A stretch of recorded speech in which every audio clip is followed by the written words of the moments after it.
Ito medyo kakaiba siyang approach eh. May part doon na pareho po kami ng suot ni Seth. Kasi si Seth, para siyang version ng sarili ko na kinakausap ko rin. In particular, meron bang totoong tao yan behind those song? Ikaw ba yan? Anong bibenta mo? Dito lang sa Pinay Stars. Ay! Dahil lang, Labs. May gitara ba dyan? Ayun o.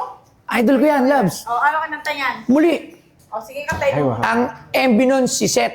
Doon si Seth, di ba? Yes. Sino yung babae doon? Si Francine. Yes. Doon ba sila nagsimula? Parang yun yung... Hindi Ano? sila tinag-sing na dati. Huwag na, Parang yun yung una nilang music video na talagang... Alam mo, paborito. Kahit hindi broken, kahit ano, dahil ko siyang sounds nung napakinggan ko yun. Yung, kantahin ko para sa'yo. Sige, Ay, go, sure, go, sure. go. Muli, Sinta.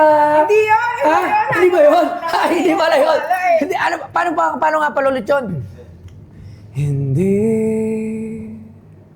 Hindi ko kayang umibig muli.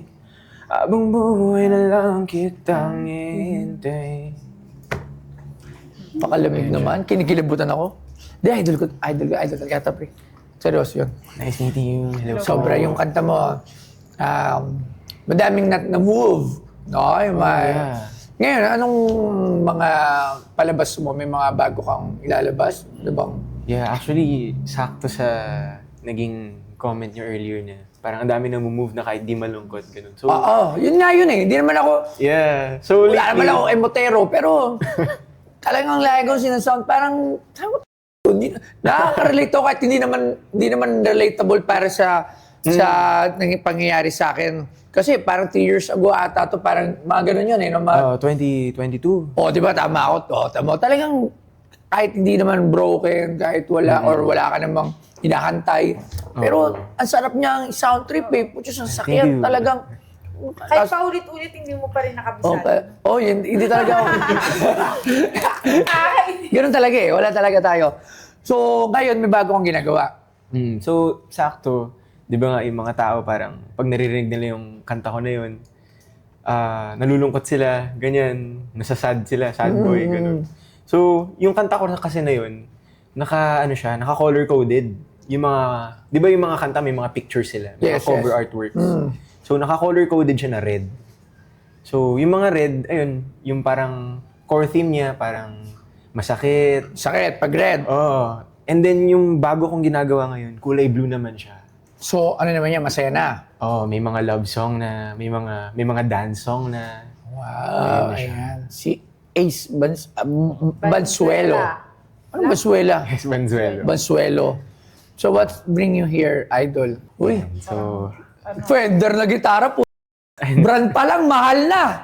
Patay. hindi, case pa lang yan. Case pa lang. Case lang naman, eto. Case lang. Oh, so, this one, Hinilip. I can't believe, i-let go ko na siya. Ano yan ba? Mag-move on ka na rin? Hindi, more of, kailangan ko rin, kasi bagong batch of music, and sobrang daming pinagdaanan nitong guitar na to. Kasi ito yung unang guitar ko na sinabak ko sa mga recordings ko. So ako rin po kasi yung producer, mix and master engineer. Independent talaga. Pero may label ka, di ba? Yes, meron po. Oo, pero yung Creative control. tsaka yung process, Yes. ikaw lahat. Engineering, ayun. So, So talagang talagang yung music mo, yung self-made mo, parang lahat buo sa'yo. yes po. Sa music video, iba na. Sa music pero touch video, mo pa rin. yes po, opo. Yeah. Mamaya, pwede ko rin ikwento yung yung naging kwento nung muli music video. Ayun. So, O sige, bago mapakita yan, ano ang kwento ng muli music video? ayun, sige. Yun, base dun sa lyrics niya, di ba? Hindi ko kayang umibig muli. May isang lalaki na hindi niya kayang magmahal ng iba. Ba? Kasi parang kahit wala na yung babae, Siya pa rin yung tinitibok. siya pa rin yung gusto. Ngayon, kung mapapansin nyo, pwede natin i-play yung music video. Kung mapapansin nyo yung music video, may part doon na, ito medyo kakaiba siyang approach eh. May part doon na pareho po kami ng suot ni Seth. Ayun. Kasi si Seth, para siyang version ng sarili ko na kinakausap ko rin. Okay. Kasi yung kanta, yung pagkakasulat po ng kanta, chorus, verse 1, ano yun, para siya sa listener.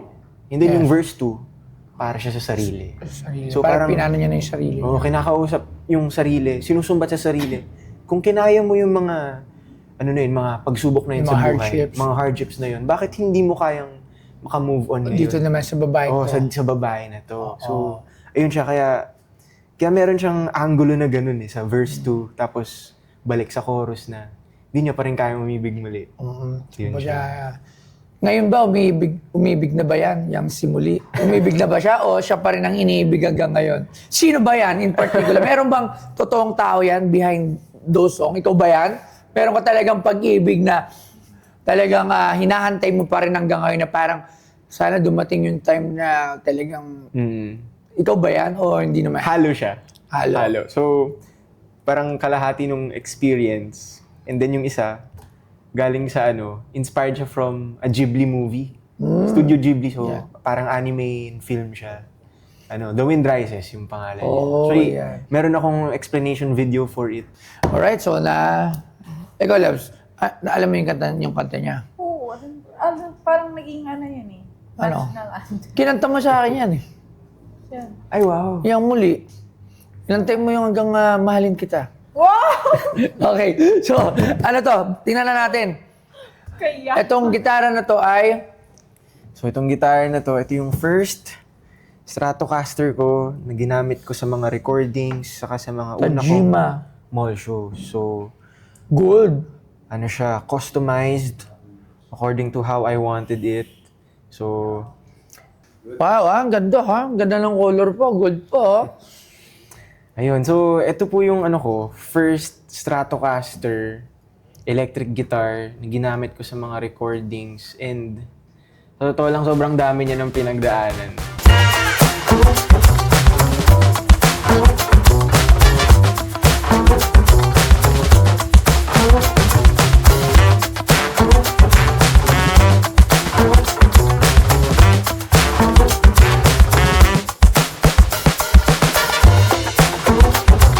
Alam mo ba? Si Ace Banzuelo ay isang Filipino singer-songwriter at producer na kilala sa kanyang halo ng pop, R&B at mellow electronic sound.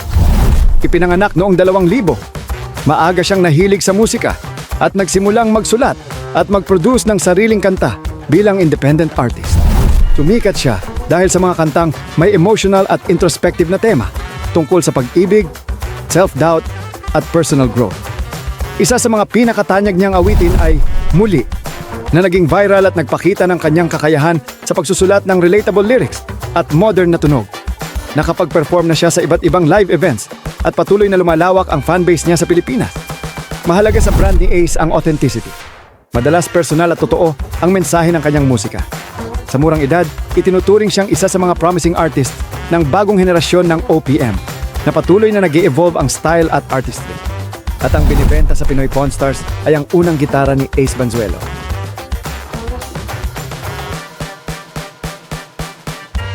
Like, Ano yung Stratocaster. So, Yes, ano ibig sabihin nun? type siya ng guitar shape, and yung tunog. So, meron tayong single coil pickups, ayun siya. So, stock lang siya. Pero, ang kinostomize ko, kasi at the time, mahilig ako sa gold colorways. Oo, parehas tayo Ayun. gold. So, pinakustomize ko siya sa isa kong neighbor, pangalan niya Brian. Pinalagay ko tong gold pick guard. Yun siya. Hindi siya real gold, pero yun. Ano siya, no? has to Parang be. fiber? Ay, yung salamin ba? Yeah, parang reflective. O, reflective. Tapos, oo. May tint siya sa ilalim. Tingin ko para siyang glass, tapos yung ilalim niya yung gold. Yeah, ganun Yun yung siya. parang magre-reflect siya na mukha siyang gold, yung ilalim niya yung gold. Parang sa mga pinto. Doon yun, I'm not sure. Pero sa tingin ko kasi parang glass. Glass to, di ba? Oo, pag-glassy. Oo, glassy. Kasi reflective siya eh. Oo. Okay, tingnan nga natin na pwede ko bang hawakan. Ay, So, sure, anong brand to? So, ayun, Tajima. Tajima. So, si Tajima ba, international? As far as I know, Brazilian brand siya na dinidistribute dito. And common siya kapag, kumari, gusto mo mag-start tumugtog talaga and mag-record. So, yun siya. Itong guitar na to, nabili siya around 2018. Tapos, from there, naabutan niya yung start ko pa lang as an artist. And naabutan niya rin yung ups and downs ko sa life. 2018. 2018. Ang tanong, magkano? Magkano? I'd start at 400,000. 400,000. Okay, so sige, simulan natin to. Hintay lang ha, pag-isipan ko. Bubulong mo na, Labs. Bumulong ka rito. 13. Hindi ko.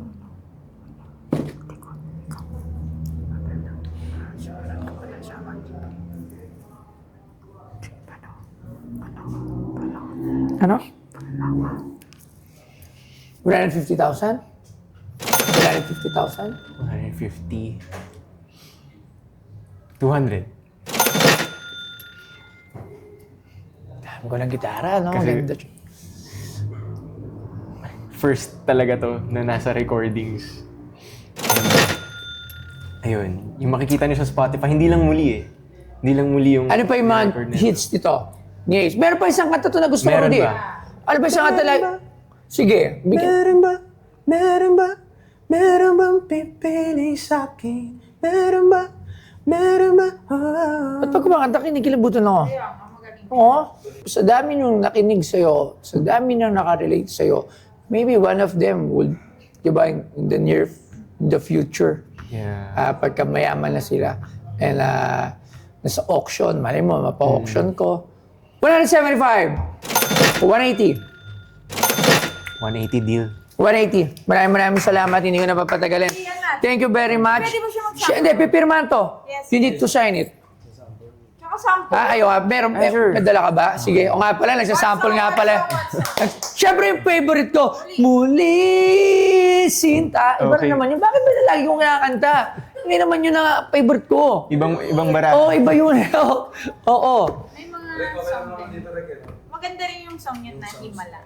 Alam mo yun? Ayun, Alam mo, dito rin siya na alam mo, ako, ang dami kong songs na, pero hindi talaga ako nakakasaw lalo ng lyrics. Eh. Parang, Pero lagi yung pinapakinggan. mahina ako. May ganun Ayun, din. ako, inamin ko yan. Medyo mahina talaga when it comes to memorizing. Kaya sariling kanta ko nga, nakakalimutan ko eh. So, pero, pagka, hindi ko makakalimutan yung mga kanta. Ganun ako eh. Naalala ko lahat. Oo. Wow. Kaya sabi ko, sabi na nga, makasama pag kumanta doon. Pangas. So, di ba? Game! Okay. Bigyan natin muna ng isang masigabong palakpakan. Ace Mansuelo! Isang muna G. Hinala na konti. Okay. Game. Chorus. Patayin natin ang ilaw. Buksan ang mga cellphone. Patayin ang ilaw. Buksan ang mga cellphone. Patayin mo na ang mga ilaw. Dala. Patayin ang mga ilaw, Jessilyn! Lahat! Para patayin, oy! Isa pa. Patayin! Bagal ah! Dito pa. Dala ito rin, patayin niyo rito. Patayin niyo rito. Maliwanag. Oh, pataya. Patayin niyo pa. Hindi ko kayang umibig muli. Habang buhay na lang kitang hihintay.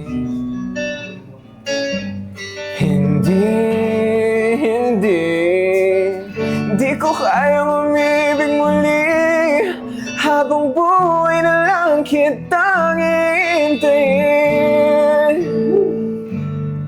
Tinatanggi ko ang tadhana na kailangan mawala ka. Handa ako na ulitin sa'yo at aminin na wala nang iba makahigat pa. Lahat silang maganda, tila magkakamukha, walang papantay sa'yo.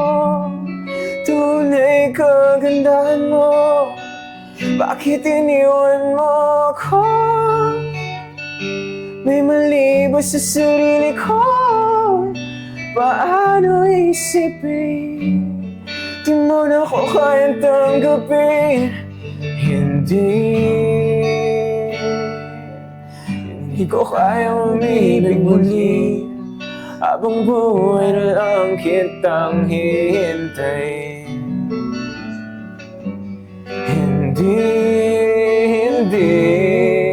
Hindi ko kaya umibig muli. Habang buhay na lang kitang hihintayin. No.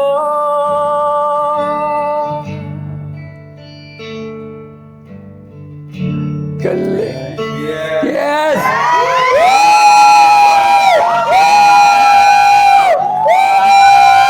Ay, pag may concert ka, manonood ako Let's go. Pre, puntahan kita dyan. Dahil talaga ng mga idol kita. Galing ang galing. Lights on. Lights on. Maraming salamat, idol. Idol kita. Yan, ang galing nyo. Thank you. Ayan, more power sa'yo. At sana, next year will be a great year for you. Praying. Concerts, lot of gigs and events. And doon ako. Panonood kita. Pag nandun ka lagi. Okay, maraming salamat. Thank you very much. Okay. Hi everyone, this is Ace Banzuelo, and today I actually let go one of my guitars. Actually, my first guitar na ginamit ko sa recording. Yung guitar na yun, ang dami niyang napakilalang kanta na nagli-lean towards my sad songs. And I believe right now is actually a new phase for my music. So I'm actually moving to a new era of music. So that guitar belonged to the Red era, Muli, and all the other songs. And right now I'm moving to this new era, the Blue era. My name is Ace Banzuelo, and I'll see you on the next one.